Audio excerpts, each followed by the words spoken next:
ஓம் சரவணபவ. ஆறு படை வீடும் அருள் வழங்கும் முருகா, அருகே நீயோடோடிவா. மூவிரண்டில் முகம் ஜொலிக்க ஆறிரண்டு கரங்கள் கொண்டு ஆதரவு தர ஓடிவா. தெய்வானை வள்ளியுடன் மனக்கோலம் கொண்டு நீ திருப்பரம் குன்றம் வாழ்பவன். நீ தேவர்களை காத்திடவே வீரமுடன் வேலெடுத்து செந்தூரில் ஆள்கின்றவன். மாங்கனிக்கு கோபம் கொண்டு பார்ப்புகழும் பழனியிலே ஆண்டி என கோலம் கொண்டவன். நீ தத்துவத்தின் சாரெடுத்து சுவாமி மலை எல்லையிலே தகப்பனுக்கு பாடம் சொன்னவன். காவலென நின்ற பெரும் சினம் தனிந்து தணிகையிலே கண்குளிர காட்சி தந்தவன்.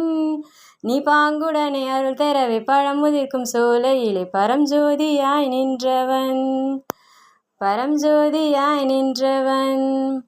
பன்னீரில் அபிஷேகம் வெந்நீரில் அலங்காரம் அதில் ரூபம் கொண்ட முருகன். நீ புரியாமல் அடியேனும் பிழை 100 செய்தாலும் பொறுத்தருளும் செல்வ குமரன். திருவண்ணாமலை ஈசனே துணை.